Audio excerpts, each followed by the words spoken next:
राधे राधे, हरे कृष्णा। कैसे हो आप सभी लोग? आशा करती हूँ आप सभी परम मंगल में हो, स्वस्थ होगे, अच्छे होगे। आज की वीडियो आधारित है कि मैंने पुणे में इतने डॉक्टर फाइंड आउट करे अपनी प्रेगनेंसी के लिए, लेकिन मेरी निगाह एक डॉक्टर पे जाके टिक गई। उस डॉक्टर को देखते ही मुझे पॉजिटिव साउंड आ गई। उस डॉक्टर के गले में जो मैंने तुलसी माला देखी, मैंने कहा चाहे कितनी भी फीस हो इनकी, मेरे को इलाज इन्हीं से कराना है। तो आज की वीडियो आधारित है कि संतुष्टि कैसे मिलती है। एक भक्त को जब भक्त मिलता है ना, तभी जाके आपको संतुष्टि मिलती है।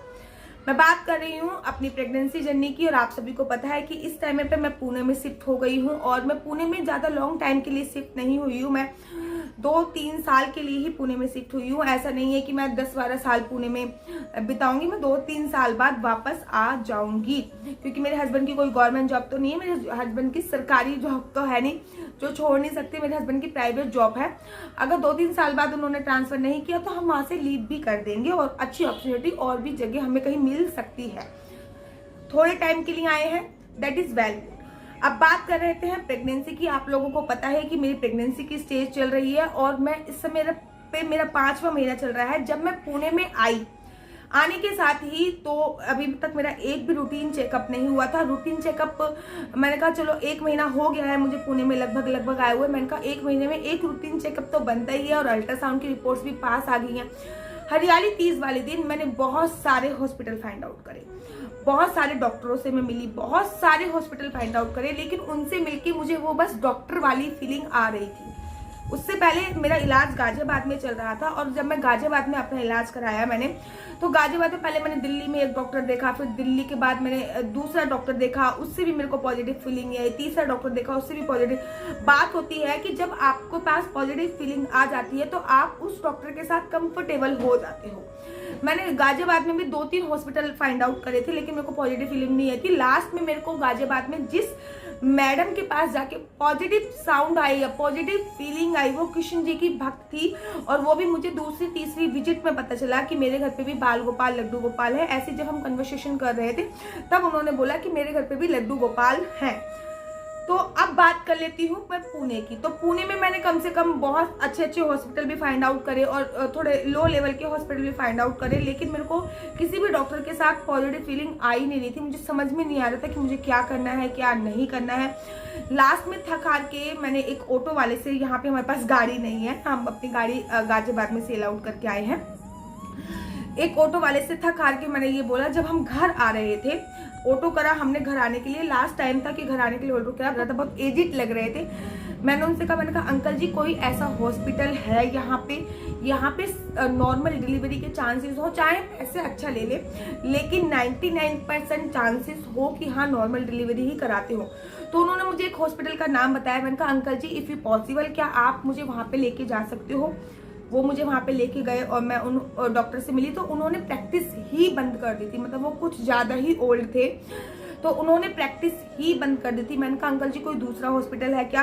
तो जब वो उस गली से मुझे लेके आ रहे थे तो उन्हें एक छोटा सा क्लिनिक उन्होंने देखा, एक छोटा सा ही क्लिनिक था। उन्होंने कहा ये जो डॉक्टर है इनके अंदर, इनसे जाके आप ये पूछो क्या इनकी मम्मी अभी भी रन वर्क में है, अभी भी काम करती हैं, क्योंकि उस डॉक्टर की जो एज थी वो अराउंड 45 साल की होगी। तो उन्होंने कहा बस इतना जाके पूछ के आना कि आपकी मम्मी अभी भी काम करती हैं, आपकी मम्मी अभी भी डिलीवरी करती हैं। मैंने कहा चलो ठीक है। मैं उस ऑटो से उतरी, और वो डॉक्टर साहब पेशेंट को देख रहे थे।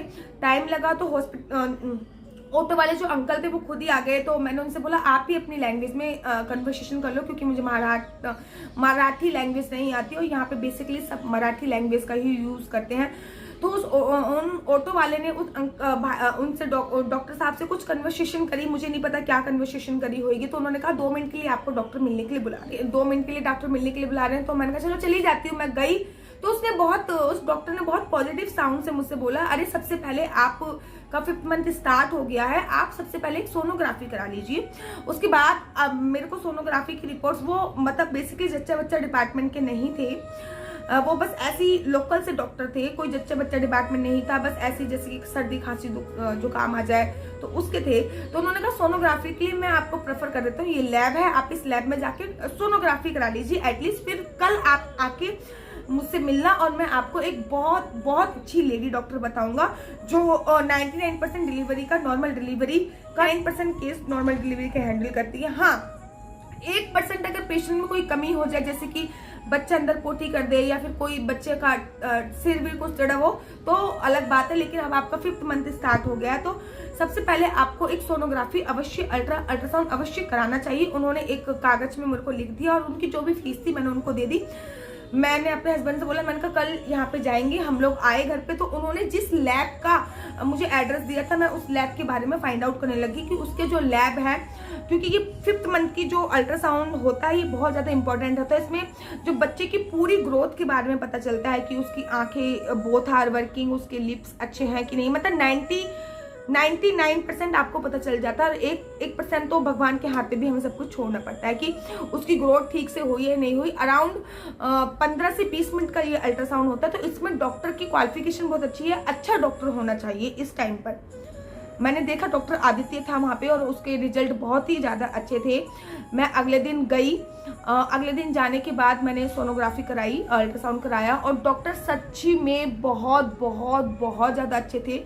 उन्होंने एक एक चीज़ मुझे बहुत अच्छी तरीके से बताई कि बच्चे के हाथ हैं, ये पैर हैं, ये लिप्स हैं, ये आईज हैं। ये उन्होंने अपने मतलब दिल को भी, हार्ट को भी 4 से पार्ट्स में डिवाइड करा कि 4 पार्ट्स में हार्ट डिवाइड है। ये माइंड है, माइंड के अंदर ये वाली ये चीज़ अच्छी तरीके से वर्किंग है। ये 5 फिंगर, मतलब XYZ पता ही होगा आपको 5 मंथ की सोनोग्राफी में क्या होता है। तो उन्होंने मेरे को बहुत अच्छे से ये चीज़ कराया और मैं नीचे आ गई। मैं बहुत पूरी तरीके से संतुष्ट हूँ। नीचे आके उनके स्टाफ से मैंने उनसे पूछ लिया, मैंने कहा दीदी ऐसे ही मैंने पूछ लिया, मैंने कहा यहाँ पे कोई अच्छी गायनोलॉजिस्ट मिलेगी मुझे? तो उन्होंने कहा कि आप ना हमारे हॉस्पिटल में चले जाइए और हमारा हॉस्पिटल ठीक इसके पीछे ही है और वो बहुत बहुत अच्छी गायनोलॉजिस्ट है, आप चले जाइए। मैंने इनसे अपने हस्बैंड से बोला, मैंने कहा सुनिए, उन्होंने मुझे अल्ट्रासाउंड तो ठीक ठाक करा दिया, रिपोर्ट्स भी आ गई हैं, रिपोर्ट्स भी आ गई, तो क्यों ना डॉक्टर को भी दिखाते हुए चले। अब वहाँ का स्टाफ इतना हेल्पफुल था कि उन्होंने मुझे साथ एक आया भेजी कि आपको मैं मतलब हॉस्पिटल तक छोड़ के आ जाए मुझे। वो आया मुझे हॉस्पिटल तक छोड़ के आई। हॉस्पिटल के आने के बाद जब मैंने देखा, फर्स्ट ऑफ ऑल वो डॉक्टर आंटी जो मुझे छोड़ के आई, तो मैं आके बैठ गई। मैंने उन आंटी से कन्वर्सेशन किया तो उन्होंने कहा ये डॉक्टर आदित्य की मम्मी ही है। तो मैंने कहा जिनके बेटे ने इतना अच्छा इलाज किया उनकी माँ भी बहुत ही अच्छा इलाज करेंगे डेफिनेटली। और थोड़ी सी पॉजिटिव साउंड मेरे को वहीं से आई। मैंने कहा जो उम्र दराज होती हैं उनको वैसे भी बहुत ज़्यादा एक्सपीरियंस होता है, जो डॉक्टर उम्र दराज होती है। मैं हॉस्पिटल में गई, अपना नंबर लगाया मैंने और फिर जब मेरा नंबर आया तो फिर मैं डॉक्टर के पास गई और सबसे पहले मैंने उनके गले में तुलसी माला देखी, सबसे पहले। और तो और जब मैंने तुलसी माला देखी, फिर नीचे देखा कि भगवत गीता भी रखी हुई है और वो जो राइट नहीं करते हरे कृष्णा उसका राइट कर रहे हैं। उनसे मिलकर मुझे इतना पॉजिटिव साउंड आया, मेरी उनसे बहुत सारी कन्वर्सेशन हुई। फिर लास्ट में मैंने उनसे जाते जाते उनसे ये भी पूछा कि एक बात मैं आपसे पर्सनल पूछना चाहती हूँ, आपने तुलसी माला क्यों धारण कर रखी? तो उन्होंने बोला कि मैं इस्कॉन से दीक्षित हूँ और अभी लास्ट ईयर श्री राम वृंदावन में गई थी। तब मेरी उनसे ऐसी कन्वर्सेशन हुई कि वो श्री कृष्ण जी की बहुत बड़ी भक्त है और बस ऐसे ही अब तो थोड़ा सा टाइम के लिए ही 1-2 घंटे के लिए ही आती है वो मतलब हॉस्पिटल, बाकी अब वो धीरे धीरे करके छोड़ रही हैं और भागवत गीता भी पढ़ती हैं और मंत्र जाप भी करती हैं और अब उनका पूरा ध्यान भक्ति भाव में चला है। इंसान मतलब भक्त को जब भक्त मिल जाता है ना तो बहुत ज़्यादा खुशी होती है और वो भक्त अगर डॉक्टर के रूप में था, डॉक्टर को तो साक्षात भगवान का रूप वैसे भी बोला जाता है। मुझे बहुत ज़्यादा खुशी फील हुई। मैंने इनसे बोला, मैंने कहा देखिए ना, अचानक से हम 7 हॉस्पिटल घूमे हैं, कल हरियाली तीज पर हमने 7 हॉस्पिटल फाइंड आउट करे, किसी भी डॉक्टर के साथ मुझे इतनी पॉजिटिव साउंड नहीं आई। अचानक से बाकी बिहारी जी ने एक लोकल से क्लिनिक से मुझे भगवान के भक्त वाले डॉक्टर से मिलवा दिया, जो भगवान के भक्त तो है ही है, साथ में डॉक्टर भी हैं। उन्होंने तुलसी माला पहनी हुई थी। उन्होंने मुझसे बहुत सारे और भी क्वेश्चन कैरी ऑन करे। जब उन्हें पता चला कि मैं श्री राम वृंदावन से आई हुई हूँ तो बहुत अच्छी तरीके से उन्होंने मुझे लिया और बहुत सारी बातें करी और मैंने भी उनसे बहुत सारी बातें करी कि दीदी ऐसा है, मैडम ऐसा है। तो उन्होंने भी बहुत सारी बातें करी। फाइनली मेरी नज़र टिकी एक ऐसे डॉक्टर पे जो कृष्ण भक्ति, गाजियाबाद में भी मुझे कृष्ण भक्ति डॉक्टर मिल रखी थी, पुणे में आकर भी मुझे कृष्ण भक्ति डॉक्टर मिल गई। मेरा कहने का तात्पर्य ये है कि जो इंसान जैसा होता है आपको नजर आपकी वैसे ही हो। मैं हमेशा, लोग कहते हैं कि दीदी हमारी संगत गलत थी, संगत गलत थी, संगत गलत थी। आप जैसे हो आपको लोग वैसे ही मिलेंगे। मैं 2-2.5 साल अपने गाजियाबाद में रही हूँ। सहेली नहीं थी, क्योंकि मैंने बोला ना कि मैं बहुत ज्यादा रिश्ते चलाने वाली लड़कियों में से नहीं हूँ। मेरे को केवल भक्त ही अच्छे लगते हैं। और डॉक्टर भी मैंने गाजियाबाद में ऐसी फाइंड आउट करी थी जो कृष्ण भक्त थी, और लास्ट में मेरे को आके संतुष्टि मिली थी और एक्सपीरियंस भी था उनको, और मैं बहुत कंफर्टेबल बात करी थी। अब यहाँ पे भी इनकी आयु भी 75 साल है, इनको कितना एक्सपीरियंस होएगा। और साथ ही के साथ ये डिवोटी हैं, अर्थात कृष्ण जी की परम भक्त हैं, भगवत गीता रोज पढ़ती हैं, तुलसी माला धारण कर रखी है, श्री धाम वृंदावन जाती हैं। तो इन पे मेरी पूरी की पूरी संतुष्टि हो गई। हमेशा भक्त को भक्त मिलते हैं, और जो गलत कर्म करते हैं उनको गलत लोग ही मिलते हैं। आपको बस थोड़ा फाइंड आउट करना है। मैंने उस दिन हरियाली 30 पर 11 बजे से लेकर शाम को 7 बजे तक डॉक्टर फाइंड आउट करे थे, लेकिन मेरे बाकी बिहारी जी ने एंड में मुझे कहां से कैसे कैसे पहुंचा दिया। अपने आप ही वो रास्ता बनाते गए। कैसे ऑटो वाले मिले मेरे को भैया, उन्होंने मेरे को लोकल से क्लिनिक को उतार दिया, उन्होंने मुझे अल्ट्रासाउंड के लिए भेज दिया। अल्ट्रासाउंड में मुझे पता चला कि इनकी डॉक्टर साहब की माता जी बहुत अच्छी गायनोलॉजिस्ट है, तो मैं वहां पे चली गई। तो ऐसे ऐसे करते करते करते करते मेरे को पता ही नहीं चला। मेरे को कहा ना कि जो भगवान के भक्त होते हैं, भगवान हमेशा उनकी उंगली पकड़कर अपने साथ लेके चले जाते हैं। एक बार की बात है, एक भक्त आत्महत्या करने के लिए जा रहा था। पहले वो बहुत अमीर था, तो सारे रिश्तेदार उसके साथ थे।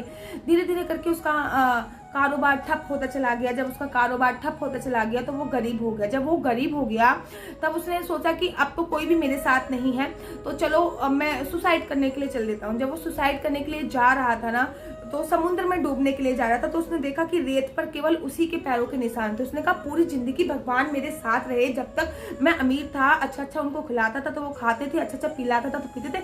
आज जब मेरी दुख भरी घड़ी आई है तो भगवान जी ने भी मेरा साथ छोड़ दिया। ये सोच सोचकर वो बेहोश हो गया। जब वो बेहोश हो गया, सोचकर वो बेहोश हो गया, ठीक है। जब वो बेहोश हो गया, और बेहोश होने के बाद उसको सपने में जब भगवान जी दिखे, और सपने में जब भगवान जी दिखे तो भगवान जी की गोदी में बैठा हुआ था। तो उसने कहा कि वाह भगवान जी, तुम तो बहुत चालाक हो। जब तक भक्त आपको अच्छा खिलाता है, अच्छा पिलाता है, तभी तक आप उसका साथ देते हो, और जब भक्त आपको अच्छा खिलाता पिलाता नहीं है तब आप उसको छोड़ देते हो। तो भगवान जी ने कहा आप क्या बोल रहे हो, मेरे को समझ में नहीं आता। उसने कहा कि जब मैं सुसाइड करने के लिए जा रहा था तब रेत पर केवल मेरे पैरों के निशान थे, आपके पैरों के निशान क्यों नहीं थे?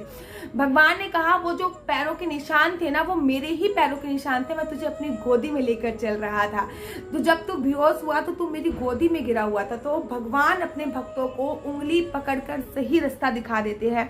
उन डॉक्टर से मिलने के बाद ही, उनके बेटे से अल्ट्रासाउंड कराने के बाद ही मेरे फिंगर्स क्रॉस मेरे को ये पॉजिटिव फीलिंग आई कि मैं अगेन ये डिसीजन ले सकती हूँ कि मैं बच्चा श्री धाम वृंदावन में करने के लिए मेंटली प्रिपेयर हो चुकी हूँ। नहीं तो मैं 1% भी मेंटली प्रिपेयर नहीं थी श्री धाम वृंदावन में बच्चा करने के लिए, क्योंकि सेकंड सोनोग्राफी में कुछ कॉम्प्लिकेशन आया था। तो ये मेरी एक छोटी सी स्टोरी, मैं प्रेगनेंसी की सारी जर्नी आप लोगों के साथ शेयर कर दी है, तो मैंने इसको भी शेयर कर दिया। आशा करती हूँ कि आप लोगों को अच्छी लगी होगी।